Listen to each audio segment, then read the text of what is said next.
By the authority conferred on me by the University, I award you the degree of Doctor of the University, honoris causa. Congratulations.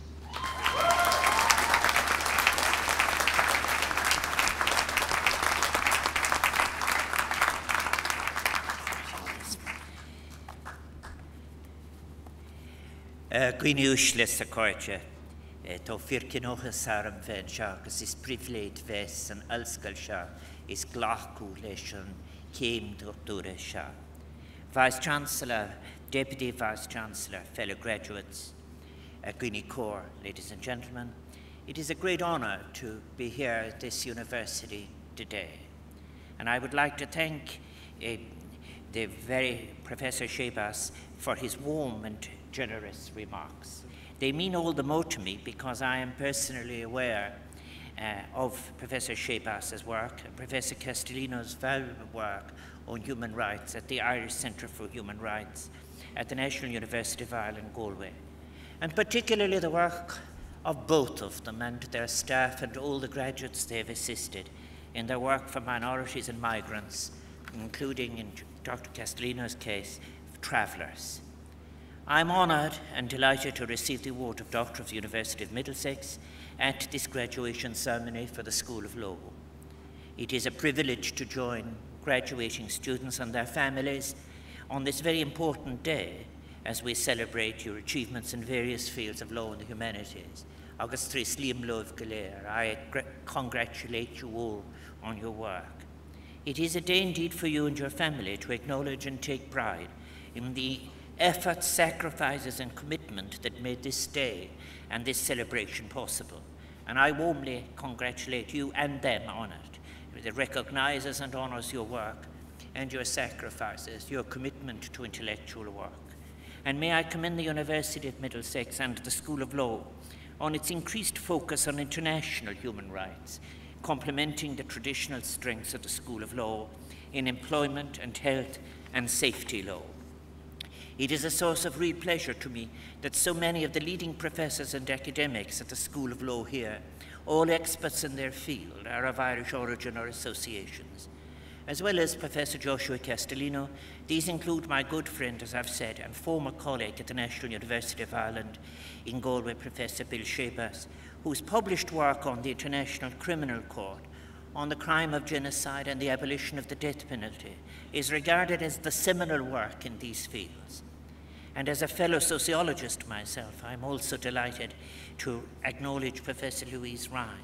The Vice-Chancellor, Professor Michael Driscoll, has of course strong Irish lineage, and over 150 students currently studying at the London campuses of the university are Irish-born, with a great many more of Irish descent.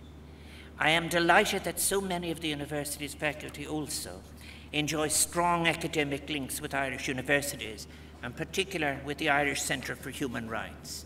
I've had the pleasure and the privilege of knowing many of them during my own time at the National University of Ireland, Galway, and during the time I had the honour of being an adjunct professor at the Irish Centre for Human Rights, and to share their interest and work in the promotion of human rights.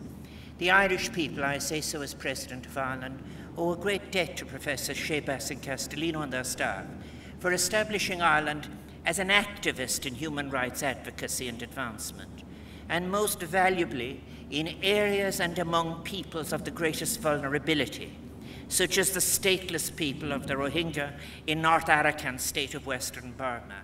In 2010, Joseph Powderly and Nancy Prudhomme with Professor Shebas published, for example, a valuable report on the Rohingya people that was funded by the Irish Department of Foreign Affairs.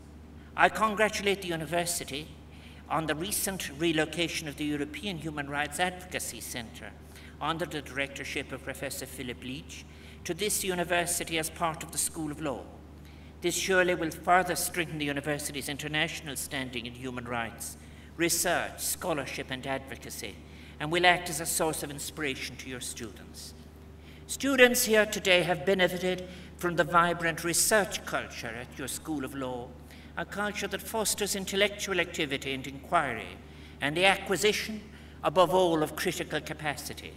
This level of critical thinking will be crucial for your life in the field of law, where the protection and promotion of human rights and social justice through the equitable application of the law will I know be at the heart of your work. And may I marfacal skirk and creek coalition may their own. As you prepare to embark on careers or further studies, you will have been reminded by your teachers that your academic formation here was not a preparation for a life of passivity or of unquestioning acceptance of so-called inevitabilities. It aims rather to prepare you for a life of creative and ethical thought, a life that seeks to be the arrow and not the target of social, economic, and political change, and a life that will make a positive difference in the fragile and interdependent world we all share together. You are graduating at a time when old paradigms of thought are perishing, with great consequences of a social and personal kind for so many. New connections between law, society, economy, diplomacy, and international relations are emerging. Putting the stamp of humanity on these will be your challenge, and may I hope that it is your achievement. It is your generation that must bring us through what is the intellectual winter of our times, towards the promise of a worthy intellectual spring. Once again, I renew my thanks to the Vice-Chancellor, Deputy Vice-Chancellor, and the University Executive, and to Professor Shebas and Professor Castellino and their colleagues. I am delighted and proud to accept this honorary doctorate. Mila Marke, thank you very much, and may I wish you and your families and your friends the day that you deserve to enjoy. Thank you. Thank you.